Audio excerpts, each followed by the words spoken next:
Hey,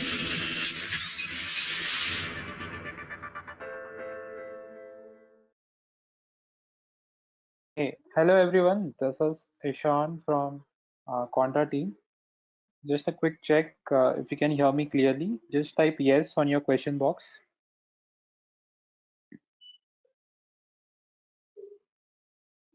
Perfect. So thanks everyone for confirmation and good evening, good afternoon, good morning based on the geography in which you are joining this webinar on. And a very warm welcome to everyone on this webinar topic of future trading, how you can perform quantitative analysis without historical pricing. So the flow of the webinar will be I'll be introducing the speaker and the topic first, and then Andreas will take over and walk you in detail of how to perform quantitative analysis without using historical data. Post that, we'll have a Q&A session where we'll try to answer most of your queries, and post that we'll close the webinar.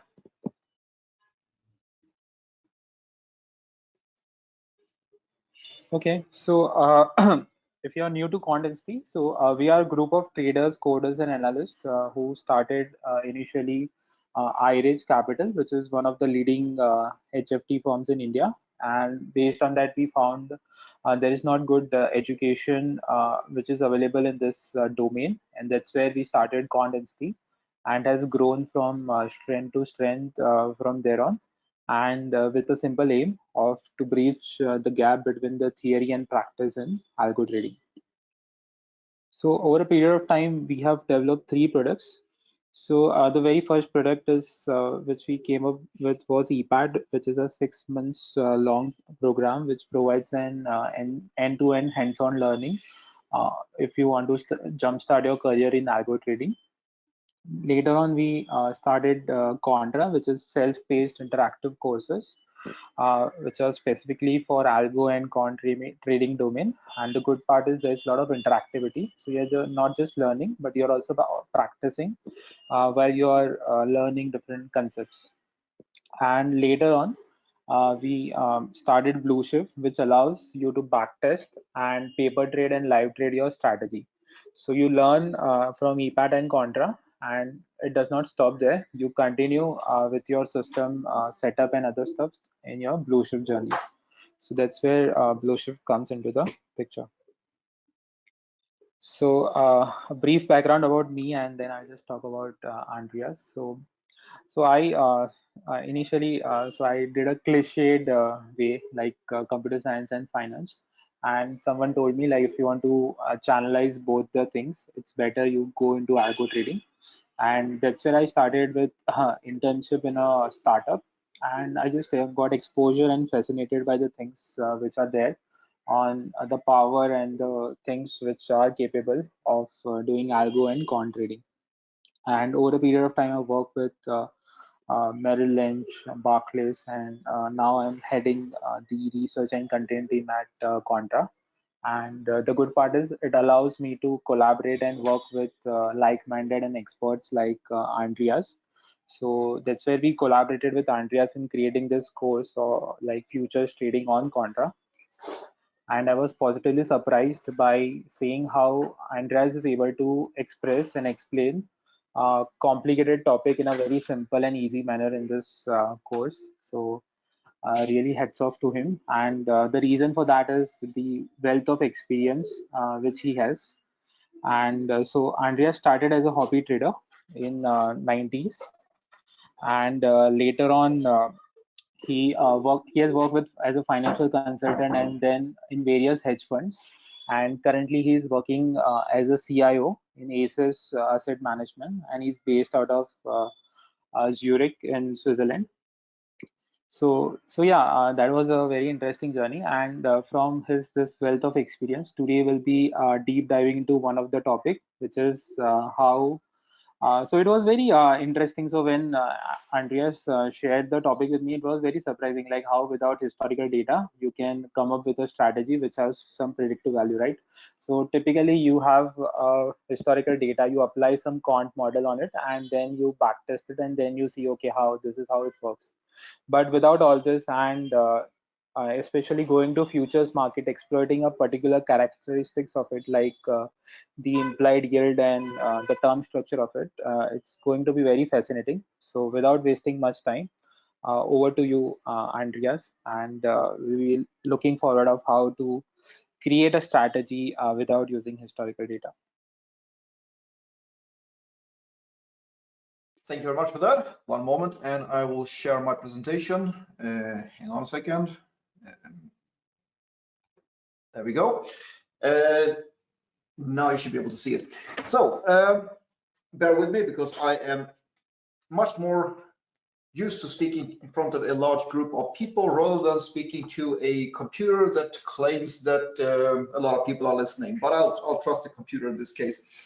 So thank you for having me on to present on this topic today. And I think Ishan explained enough about my background, so I'm not going to bore you with that. I usually like to summarize it with that somewhere about 15 years ago, when I was some sort of middle management for a financial company, I got very lucky. I slipped on a banana peel and I landed in the hedge fund business, as I like to put it, and I've managed to hold on since then. Now, if you've seen my name around somewhere in the past, it's probably because of the 3 books that I've written over the years. And my first book was on the topic of futures trading. And that is the topic that I'm going to continue today, but touching on very different things about futures trading than I spoke about in that first book. You see, today I'd like to introduce you to a concept which surprisingly still most people are not using in futures. Even people who trade futures all day tend to overlook this concept and this idea. In the end, there's one question I want you to keep in mind during this this presentation. The question that I want to ask and hopefully answer is,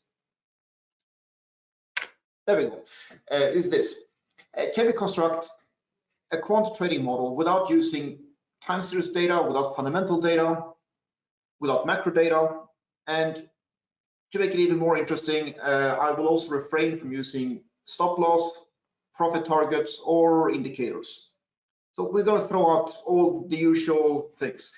And I want to be clear that I'm not doing this because I think all of those things are bad.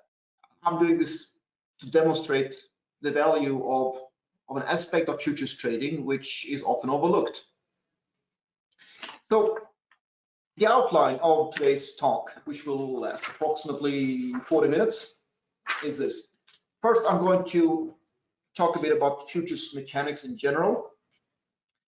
Don't worry, that section will be quite short. I will just explain some of the aspects of futures trading that makes it very different from, say, equities or currency trading or other things you might be used to.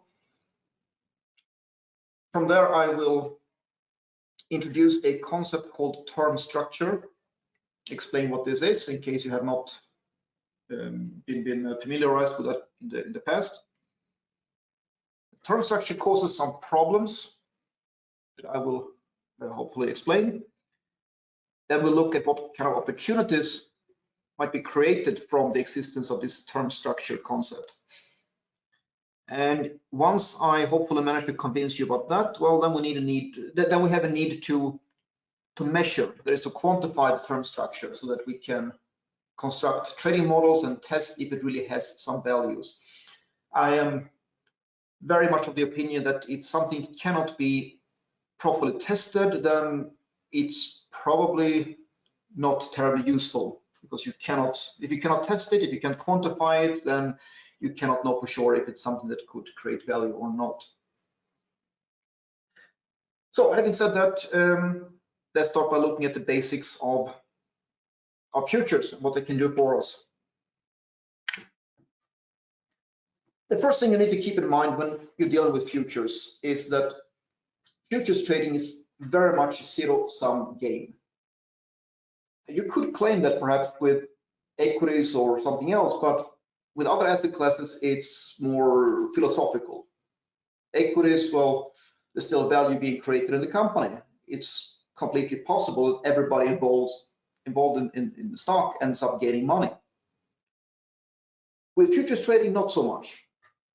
Futures trading is very much a zero-sum game. In reality, it's very tangible because on every single day, money is netted. So if I buy one contract of December gold today, and I hold it until tomorrow, that means that when I bought it, somebody else went short. I went long the contract, somebody else went short. There's always two parties involved. So I took the long side, somebody took the short side. Now at the end of the day, there will be a calculation done on who made money that day and who lost money that day. Even if we didn't close it, even if the contract is still open, the position is still open, so on, there will be a contract calculation, a settlement calculation on who should get money from who. And money will be transferred from one account to another every single day. That means at the end of every day, there's a winner and a loser for every contract. So that means that the only way you can possibly gain in this game, in the futures game, is on the expense of somebody else. But I will make the reasonable assumption that you don't have too much of a moral issue with that. But you should be aware of that fact. This here, what you're looking at, is a futures chain. A chain is a very important concept in derivatives and in futures trading.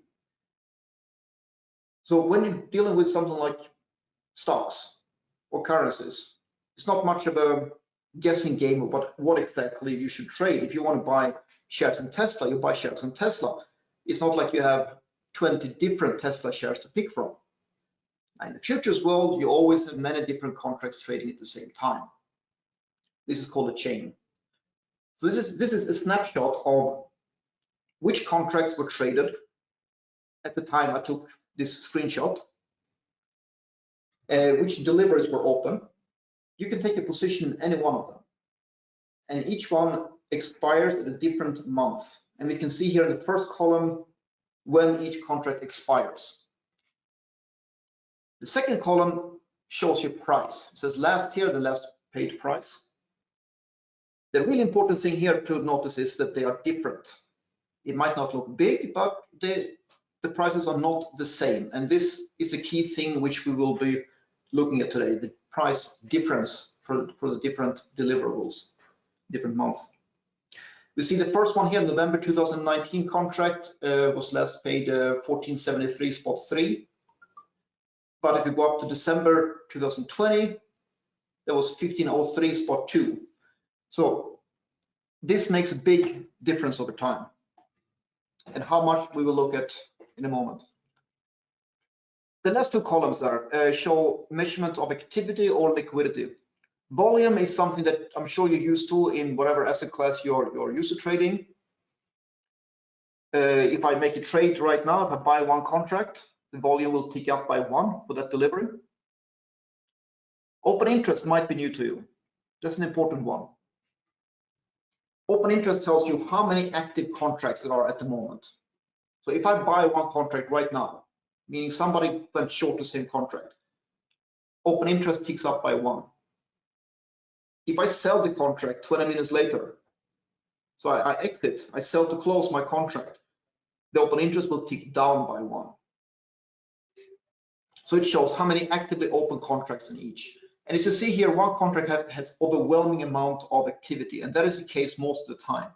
For most futures trading strategies, you only trade the most active one. Except, of course, for the type of trading strategies we will be doing today, because now we're doing something totally different. If you take these values you see here in the chain, and you put them in a graph, you see something like this.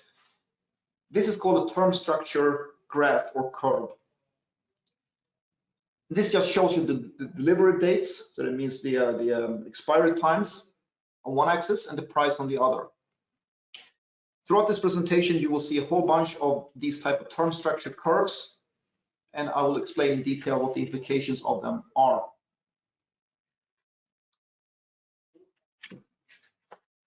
So since we have a whole bunch of contracts trading at the same time, it will look something like this.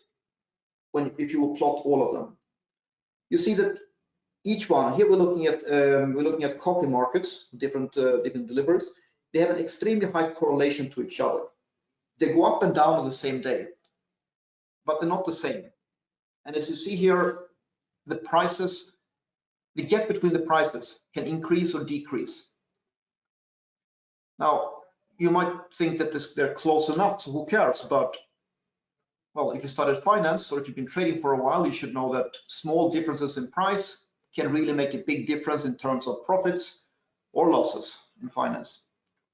So it's these differences that we are focusing on. Of course, since we don't actually have long-term contracts, that has some interesting implications. See, contracts are born and contract dies. So contracts suddenly start existing. When they are first issued, almost nobody trades them because it's a long time to delivery and nobody bothers. They're trading much closer deliveries, much more active, much easier to trade. Then the gain in activity, more and more volume comes in, people start trading them. And in the end, of course, they expire and they disappear. This means we don't have long-term data. If you want to do something as simple as, say, 200-day moving average, it's suddenly not so simple anymore. You have to calculate artificial series to do that because you don't have the series in real life. Lucky for us, we don't actually need that for what we're doing today. It also means that we need to roll. If you want to buy gold and hold it for half a year, you probably would buy the most active contract and then keep rolling, meaning that you sell your contract and buy the next most active one after a while, once the next one becomes active. But the most important thing here is the last of these 4 boxes, that the futures are not the same as the underlying. This is a very important, very even critical mistake that many people do when they're trading futures. They mix up the underlying and the futures, which are not really the same. The reason they're not the same has to do, again, with this elusive term structure that we're getting at. See, most things that we trade, most underlying, are not actually tradable. Most of the underlying assets are not possible to trade. So for instance, the S&P 500 index is not tradable. You can't trade the S&P 500. And that might sound like an odd statement, and I wouldn't be surprised if somebody is yelling at the computer and telling me how wrong I am at the moment, but lucky for me, your microphone is muted and mine is not. So let me explain what I mean. The index itself, it's just a calculation. There's no way to trade it. Now you could trade S&P futures. They're pretty close. You can trade the SPY tracker, which holds a basket of stocks to replicate the performance of the index. It's not exact, and it's still not the index. It's close enough, but it's not the index. Now, perhaps I'm splitting hairs here, and I'm talking about the S&P 500 because that is extremely close. You find products that are extremely close to the index. But with many assets, you cannot get even close to the index. Most commodities and many other markets, you cannot trade the underlying or anything near it. So the big mistake people are making is that they analyze the index, or rather the underlying asset. Like you look at the spot crude oil, for instance, and then you go and trade the futures. They're 2 different things. Now, let me demonstrate what I mean by that with the most extreme example I could come up with to make a point. What you're looking at here is the VIX index, meaning the American Volatility Index. And this is a very long-term graph. If you pay attention here and look closely at this graph, you see that it starts around 16, it ends around 16, and this is from 2004 to 2018. During this time, it had pretty big moves. It was all the way up over 60, it was down by 5 more or less, up and down, but in the end, it looks like here, if you took a long position in 2004, you had a pretty wild ride, but by the end, you have pretty much the same money. That's very far from the truth. See, in reality, if you would have bought the VIX futures in 2004 and just rolled them every month to the next liquid one, the most active contract, as one would do, the only way to stay with it, you would get the performance of the black line here. And of course, that looks absurd.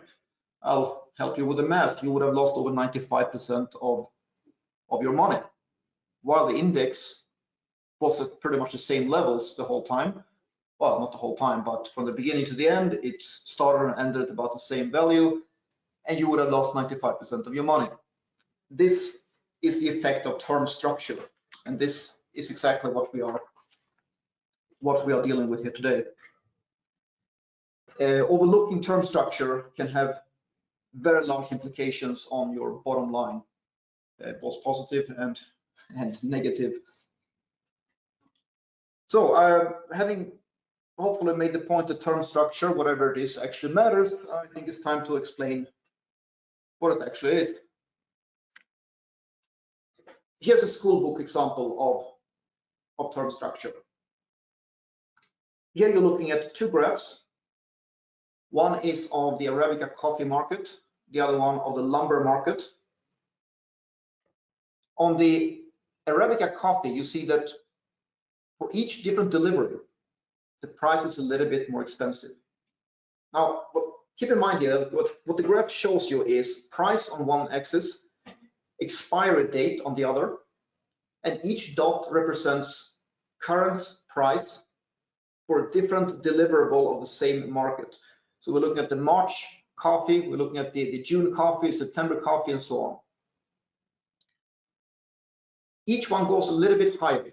It's a bit more expensive in the future. That pattern, the first one, is called Contango. The opposite, as we see in lumber, each contract is priced a little bit lower the further out you go in the future. That's called backwardation. Now, I have read multiple theories about where these words come from, but I have no idea which one is true. They're just ridiculous words I guess we have to live with. These two patterns are here, the school book versions. Often it's not so clear cut. They might go up and down, back and forth, but often it has a slight tilt in one or the other direction. And this really matters. Now you might ask, why are the prices different? The most common guess would be that the higher prices, say in the coffee market here, represents investors' belief that the price of coffee is going up in the future. That's not how it works. The truth, I usually say, is pretty irrelevant when we're dealing with quant trading, because we're not in philosophy, we are just simple people trying to make money. But if you're looking for some sort of explanation, the closer to reality has to do with hedging costs. So if you want to hedge a position without the futures, you would, in the case of coffee, you need to buy a large amount of physical coffee, meaning you need to finance a position, you need to arrange for transport, storage, delivery, and so on, and that costs money. This hedging cost is called the cost of carry, and that explains the price differences. More important for us as quant traders is, what does it imply? What does this mean in terms of price analysis? And this graph, I would say, I'd probably argue that this is the most important slide I have. So if you want to take a screenshot of one of them, this is probably the one. Now here we have a theoretical example. The middle line is a theoretical underlying asset, gold, oil, whatever. If the futures based on this theoretical asset is in Contango, the price of the future will initially be above the underlying, as we see in the upper graph. But you see here how it slowly goes closer, and that is because by the time of expiry, the contract price will have to be the same as the underlying, because at the time of expiry, the futures is settled against the underlying. So we know that these two lines will meet up in the end. So if you think about that logically, that means that the further away from the price it starts, the more it has to move relative to the underlying before the two lines hit each other. The same goes, or the opposite rather, for backwardation. A backwardation contract will start out below the underlying and slowly move closer. So in this case, we have an underlying that moves up and down. As you see, if the underlying moves enough, then a contract in backwardation can lose money, and a contract in Contango can, well, both contracts can lose or gain money, of course, because the price of the underlying is still a driving factor. Here I made an example where the underlying ends up at a similar level to where it started. So it's not the only factor in determining the direction of the price, but it is one directional force to take into account. And this is what this graph, what this slide wants to show you. If you imagine a theoretical situation where the underlying doesn't move at all, it's completely flat, year after year, it doesn't move. Well, then we know with mathematical certainty that each futures contract, wherever it starts, Contango backwardation, will slowly move with an equal amount every day, closer and closer until it finally hits the underlying. This is what term structure is. So if you understand this, then you see that Contango has a bearish bias and backwardation has a bullish bias. That's something to keep in mind. Of course, looking at the chart, just looking at these graphs is not going to help us that much, because we need to quantify it to be able to test if it works or not. I'm not a fan of just looking at a graph and making a judgment call, because, well, you never know what's going to happen. It's very easy to imagine things and very difficult to compare things. So if we dismiss simply looking and seeing if it's a backwardation or contango, the first two things that come to mind is we can look at the price difference in dollars or the price difference in percent.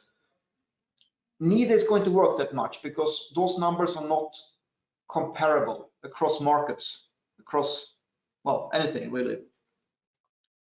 And the solution, at least the solution that I prefer, is to calculate implied yearly yield or annualized implied yield. This means calculating the difference in price, taking into account the difference in days, and making a yearly equivalent value. Here's an example with corn. Here you see the term structured graph, and you see the table.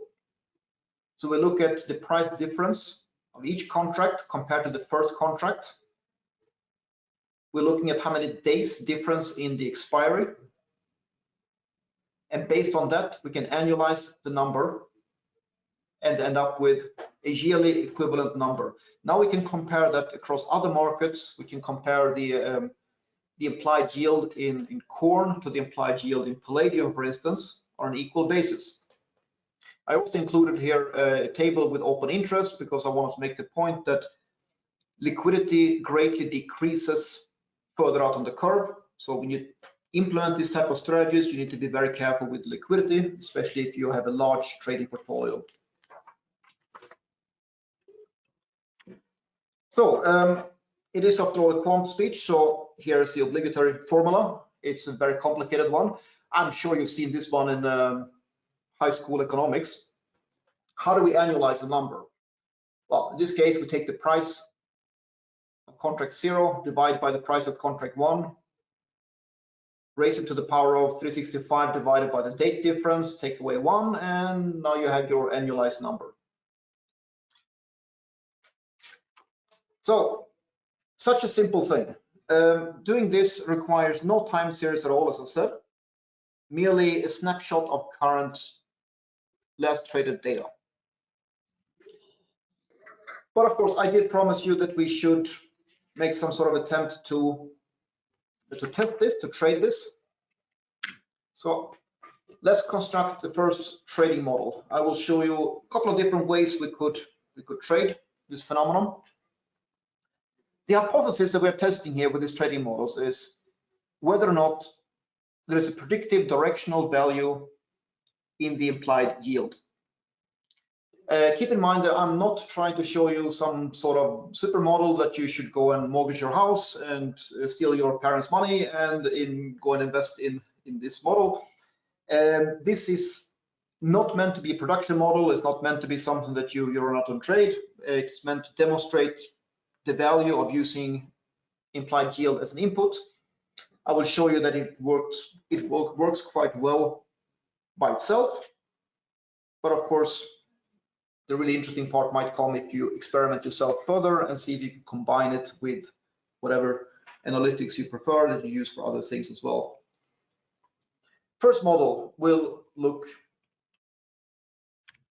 like this. We trade once a week. So only once a week we are checking data. Nothing is done between that. Which weekday doesn't particularly matter. I think I did this, I think I traded on Monday morning here, but it shouldn't particularly matter. So once a month, Monday morning, we check the chain, the futures chain, for a set of commodity markets. I picked commodity markets here because that's where we see the most or the most interesting pattern in Contango backwardation. In the first simple model, we are just looking at the implied yield from a contract one full year out from the closest contract compared to the closest contract. So for each commodity market, we are just calculating this 12-month implied yield, nothing else. Then we rank them. We just sort the table based on this number we just calculated. I'll show you that table on the next slide. Based on this, we are going short the lowest 5 in terms of implied yield, and we're going long the highest 5 implied yield. That's it. That's a pretty simple model. And to keep it really simple, we're doing equal sizing, which is highly unusual in futures trading because of volatility differences, but let's keep it simple. Let's not give the model any sort of advantage by giving it a fancy allocation model, but keep it that simple. Now, the table that we calculate on a weekly basis will look like this. A short summary here. Just calculate 1 year out. You see, when I made this, the front contract was this was in spring of 2017. I made this table. It looks like, and it picks the contract exactly 1 year out and calculate the implied yield. The top 5 backwardation, we go long. Top 5 contango at the bottom, we go short, without caring about trends or anything else. That's it. So, such a simple naive model, can that possibly create any sort of value? Well, for a first try, not that bad. It's certainly not production grade model. It's not something I would run out and trade, but that's not the point. We are looking here for a predictive value in the information, and it looks like we found something. In this case, here, what you're looking at first of all is the blue line is the result of this backtest, and of course I've taken into account commissions, exchange fees, slippage, the usual. The blue line is the result of the trading strategy. The orange line, which I nicely missed in labeling with a legend, the orange line is the S&P 500 total return index. Why am I comparing with the index? Because everybody will compare you to the index. No matter what you do in trading, you will always be compared to this index, good or bad. Even if your trading strategy is totally different, if you're up 10% and the market is down 10%, you're a hero. If you're up 10% and the market is up 15%, you're not. So always nice to compare with. And also another reason to compare with this is that what you would like to achieve for most type of trading, what most people want to achieve, is something uncorrelated, is not correlated to the index. So what we're seeing here is we ended up with an annualized return of nearly 11%, Sharpe ratio of 0.6. Those are not brilliant numbers, but for a naive strategy like this, not too bad. So Did I pick the 12 months because that showed the best result? Not really, that was at random. So let's try 9 months. We always, next approach, we do the same exact model, same rules, but instead of trading 12 months out, we're trading 9 months out. We get this. And here we get improved results. We get now over 15% return at a Sharpe ratio of 0.85. Starting to look more interesting. But again, we are looking for predictive value, so always nice to do some variation in input settings. I find that any sort of quantitative trading approach which is overly sensitive to the exact inputs is probably not going to be too robust going forward. So let's try one more. How about if we do 6 months out? We always trade half a year out. Well, interestingly, the results improved even further. Now we're looking at annualized return of over 20% with a Sharpe of nearly 1.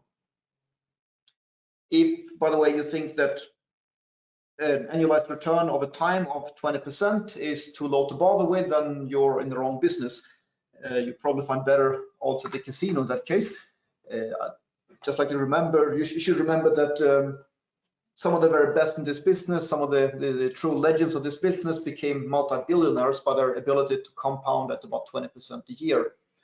Any given year, of course, anybody can have significantly more, but if you spend 20 years compounding at 20%, you're a superstar. So, okay, so based on this, we can say that there's probably predictive value in the term structure, but maybe there's something wrong with the test. Maybe we should do some totally different way of testing and trading, or setting up the rules. So we're doing different variation of testing the same theory. Here's the next model. Again, we trade only weekly. Again, we start by calculating implied yield tables for each market, each commodity market every week. But in this case, we don't care about how many months out. We don't care if it's 3, 6, 12 months out, whatever it is. We calculate the whole way. And we are just considering the maximum value, the top, the absolute top contango or top backwardation. We're only considering the extreme point. So only one extreme point per market is considered.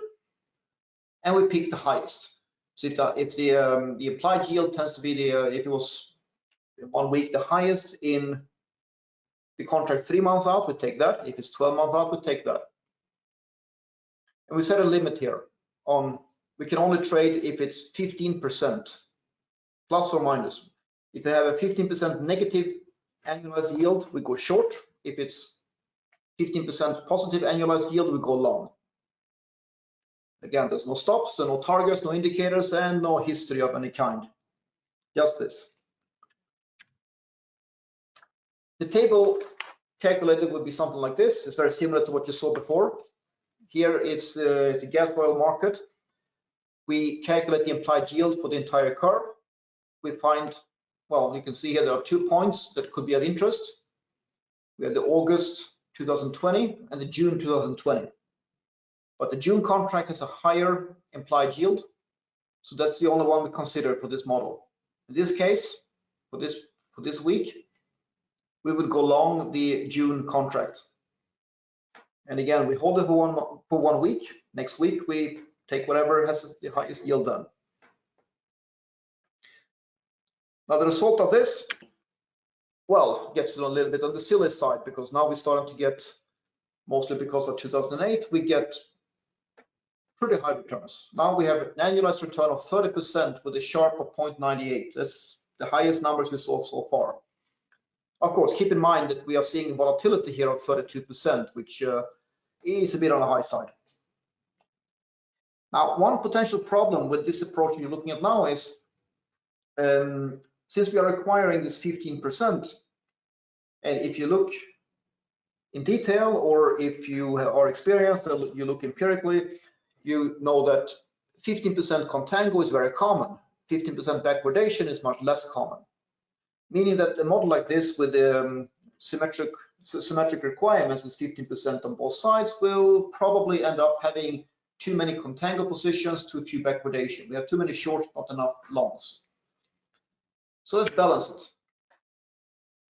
Here's the same model again, same rule. We're just considering the maximum implied yield on each contract, on each market for each week.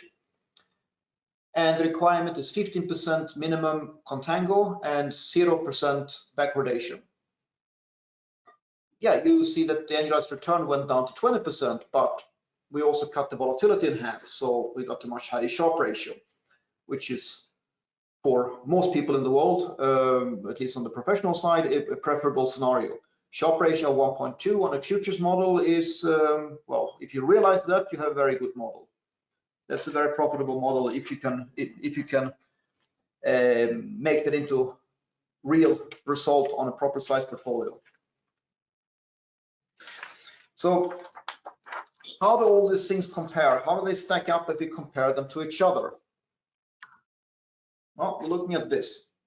The black line here is, again, the S&P 500 total return index. Total return meaning that we include reinvested dividends. The easiest way in the world to make any trading strategy look great is to compare it against the S&P 500 price index, which is cheating, but pretty much every bank in the world does it anyway. No laws against that. So here you see that all the approaches over time beat the index, not over any given time period, of course. If you start this in 2009, the index would have beaten at least half of them. But that's not the point. Beating the index in the bull market is a fool's game. Beating the index in the long run is a most steady approach. It's unrealistic to say that you're going to beat the market in all conditions, of course. Some of these lines are showing more attractive performance than others. But again, the point here today is not to find the best possible model, but to demonstrate whether or not there's a predictive value in term structure. And I think this graph itself should speak a clear language. If there was no predictive value in term structure, we would see more of a random pattern. We would see lines going both up and down. We would see much bigger losses.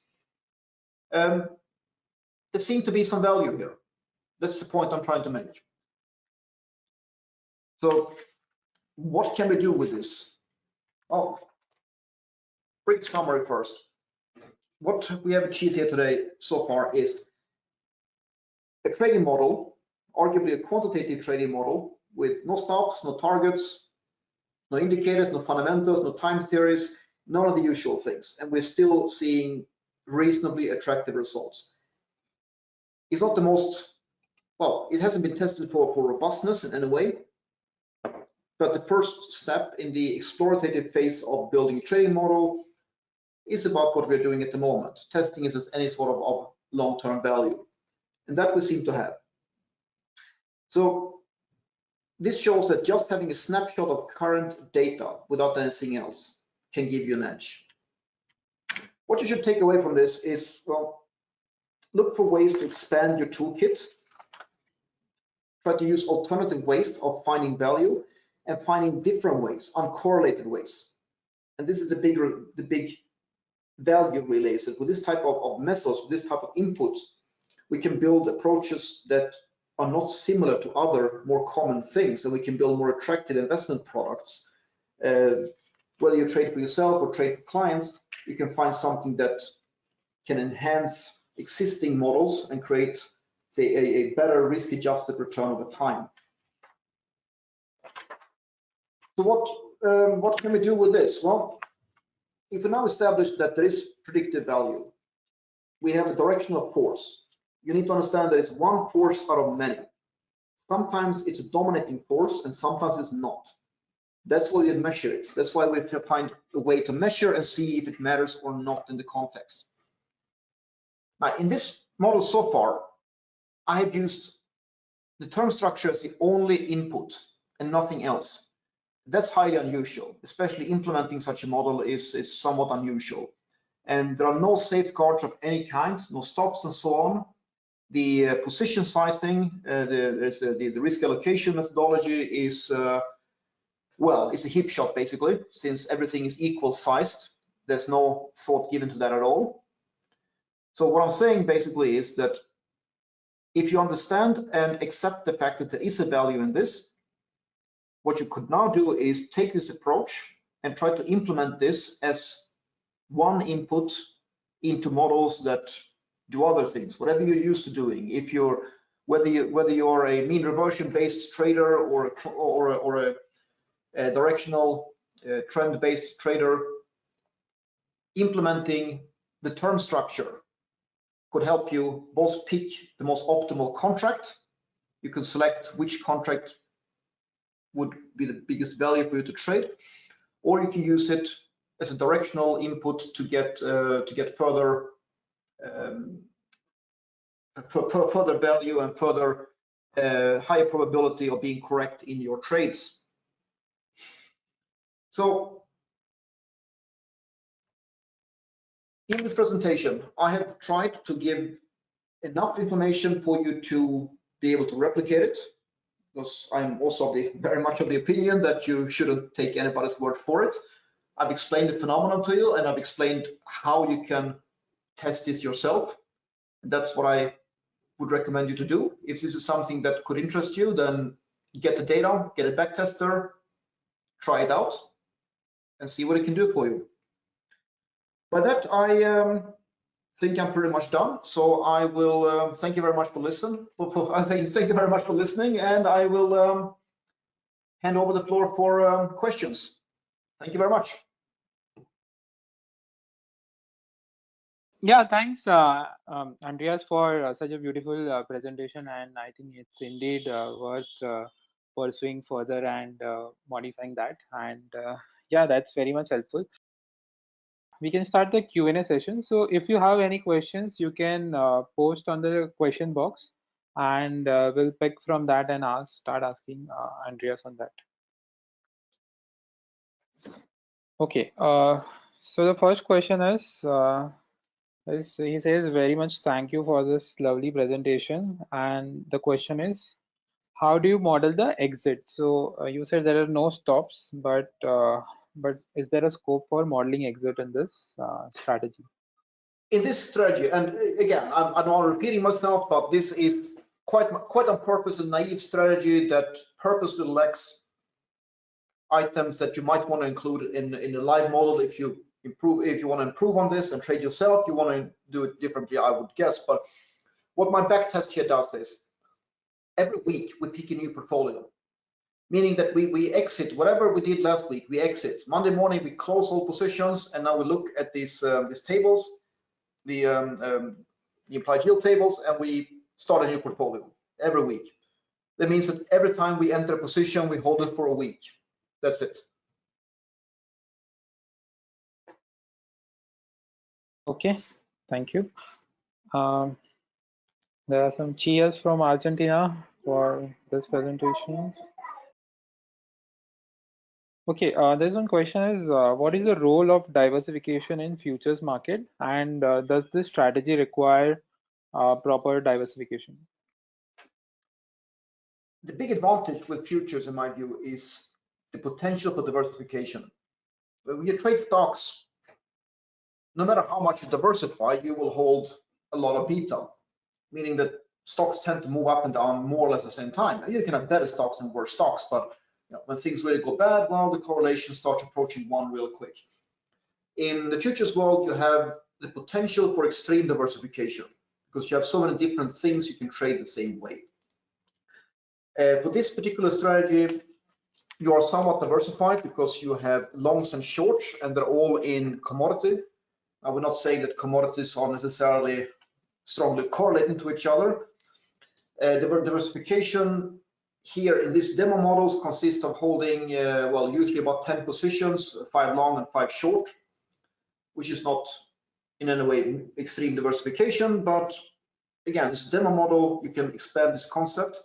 I would say this particular concept doesn't lend itself very well to something like equity futures or currency futures, but it tends to work quite well in commodities and in interest rate-based futures. So you can achieve reasonable diversification with that.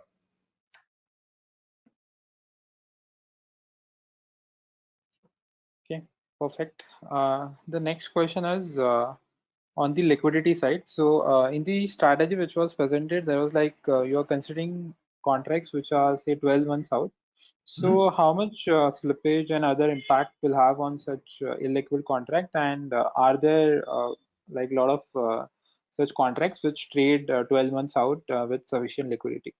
Mhm. Very good question. Exactly right. Come to think of it, in my preparation, I actually covered that, but I don't know what happened to that. So sometimes there is decent liquidity, and sometimes there is really not. Meaning that when you execute such trades, you have to be very careful. I mean, hitting the market on something 1 year out is not usually a good idea. You have to trade in carefully. Slippage will be higher. I've taken all that into account in the back test. There's a volume-based slippage algo I used in the back test for that. But of course, one thing to keep in mind here is that because of all of this, there's a so-called small guy advantage. If for some reason I would have a portfolio of $200 million, and someone tells me go implement this strategy based on term structure and trade 1 year out, that's not entirely easy. But if someone says, well, I have 200,000 and I want to implement it, yeah, that's a whole different thing. Then we can do something, because then you're probably trading single, well, not maybe single contract or 2, 3, 4 contracts at a time. That's a whole different thing. So implementing it on a small portfolio clearly has an advantage. Slippage is clearly a factor. I tried to model it, and it's something that you really need to take into account if you plan to implement something like that.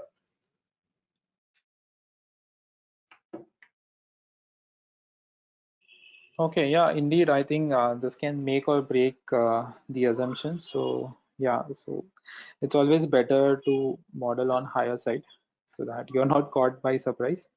Yeah. Okay, so next question is you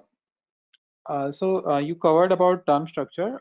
Which strategies do you think work very well in futures market? Is it like trend following momentum strategies or any other strategies based on your experience? Well, I mean, my experience, and we see as well in just look around the hedge fund space, and you see a lot of different things being implemented. And there are certainly many who do, say, volatility harvesting kind of strategies based on term structure. You can trade calendar spreads, which is something that's very unique for futures again. Like you trade different months deliverables against each other, go long and short the same asset. You have various type of say, apart from the usual suspects, of course, with trend following and mean reversion and so on, you have other, say, more esoteric versions that could work quite well. Like you have the crack spreads, dark spreads, spark spreads, all of this type of combinations you can do to find value if you're looking for non-correlated results. But of course, a giant in the room is always trend following in terms of in terms of futures trading. That is an enormous amount of capital put to work in that. Trend following industry has been around for, well, at least since the 80s, and done quite well. We've seen results going down slightly, but if you start out as spectacular and you go down to excellent or to great, then, well, still acceptable. It all depends on how you implement it and what you do with it, but there are a lot of opportunities, that's for sure.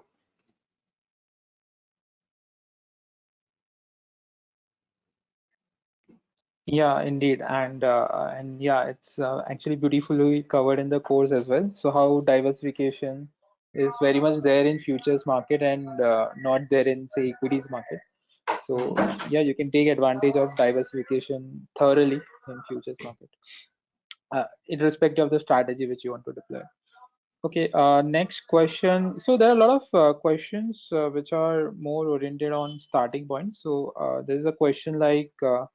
What would be the minimum starting investment you would recommend to enter into this market? So a lot of the traders are retail traders. They want to set up on their own system. So they just want to get an idea, like if they want to get into this. So how much investment do you think would be required? I tend to try to be very, I always try to be very conservative with these kind of measures. It depends on how much diversified you want to be, how many different markets you can take, you want to take on. Futures are not as granular as stocks, meaning that you often have to take larger positions compared to stocks or currencies. There are, of course, ways to reduce this depending on your jurisdiction, where you live, what's allowed where you live. But in Europe, for instance, it's quite popular with CFD contracts, which if you can negotiate the spread to something decent, it can be attractive for smaller players. Then you can trade substantially lower amounts. To my knowledge, I'm not the expert on the area, but to my knowledge, CFD contracts are still not allowed in the United States, so they have to look for something else. In the UK, they personally, I never even tried it, but in the UK, I understand that spread betting off exchange is very popular in this space if you have, say, lower capital. So there are ways to lower the requirements. I would say for this type of strategy, you can get away with using less than for trend following, because trend following, you usually have much more positions on at any given time. You need a wider diversification. I think I wrote in my first book, I recommended that you start off with trend following on futures with about 1 million. And depends on your point of view. Maybe 1 million is too high, maybe 1 million is too low. It all depends on what exactly you need. I would say that what you should do if you really plan to go into this for real, you should paper trade it first. You should see what kind of positions are you able to take on with your account. See what that means in terms of profit and loss on a daily basis. When I say paper trade, you should really calculate what's your daily profit and loss for a while. So see if that's something you can live with. If you take on too high risk and you see that one day you would have lost around 5–10% of your account, then the question is that something you could live with? Is it something that in real life you might panic and pull the plug, or is it something you can deal with? So in the end, it's very much depending on what exact strategy do you intend to implement, and what kind of risk are you willing to take on it.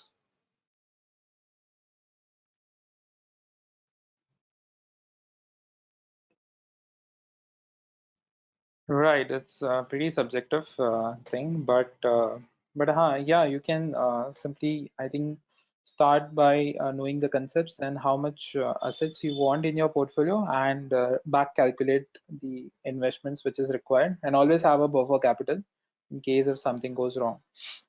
And there are a lot of questions with respect to is this session recorded? So yeah, this session is recorded, and you will be receiving the recording in 2 to 3 working days. Okay, I think okay. I just ask one question which I can see is anything your advice based on your experience, which the traders who are just starting in their career in futures trading should uh, take into consideration or can learn from you? Broad question. I would say the first thing to learn, if you're, say you're starting out, if you're coming from the hobby space and you're starting to do futures trading, and either you want to do futures trading on a professional basis, you want to get a job at a hedge fund, a trading company, a bank. The first thing I would say is study financial risk, because I find that to be the main area to be totally misunderstood by a large part of the retail trading community. Study financial risk, what it means in academic finance. There's a lot of problems with academic finance, obviously, but understanding what financial risk means in academic finance and how that affects your real bottom line, and the fact that that risk on a professional basis is always about potential value variation per unit of time, and not things like pyramiding or risk per trade or other silly concepts. Once you understand risk on a deeper level, I think that would help you greatly to understand not just futures trading, but help you get a good job in the industry or start a business to pitch your strategies to investors. Study risk is my main advice. Yeah, I think yeah, risk is pretty ignored and very important. I think it's beautifully covered in the course as well. So if I remember correctly, so you cannot allocate equal capital to say Palladium and say a 10-year treasury because they have a different volatility profile. So it starts from at a very basic level to a very high level of right from position sizing to a better risk management and other stuff. So yeah, that's a beautiful answer. Thanks, Andreas. And one last question. I think we just got 2 to 3 question around this topic is around the data part. So just to clarify, so we don't provide data. You have to like we do provide sample data to illustrate the strategies in the course. But if you are really serious about this and want to take it back test and live trade, then you have to arrange the data. But I'll just pass on this question to Andreas. Like, where do you recommend a good data provider for futures market, and any recommendation on that? Let's see. If we assume that probably many people on the call are from the retail community and thereby do not have budgets of the tens of twenties of thousands per year to spend on data, I would say that in my view, one of the best in the more reasonable price segment is Norgate Data, based in Australia. Very reasonable, and they are very quant oriented. They have a lot of they have Python APIs and similar tools specifically for quant traders. I find them to be very useful in the that segment. Obviously, if you have the budget for it, well, if you have the budget for it, then you already know the usual suspects. But the usual suspects will set you back 2 to 5 thousand a month or something like that, depending on what you're looking at. Whereas more retail-oriented sources, you might get down to $50 to $100 per month. If you're on a budget, I would say Norgate Data is one of the best bets. Perfect. Yeah. So thanks, Andreas, and I think we are just up for the time. So there are a lot of questions, so we'll try to answer them after this session individually. And if you have any questions, you can reach out to the Contra team, and they will help you with all the questions which you have. And I'd like to thank Andreas for taking time out for such a wonderful session, enlightening us with your experience, and also giving us a food of thought of how we can use implied structure to create a robust trading strategy in futures market. So Thank thank you. you everyone, and do take care. Thank you.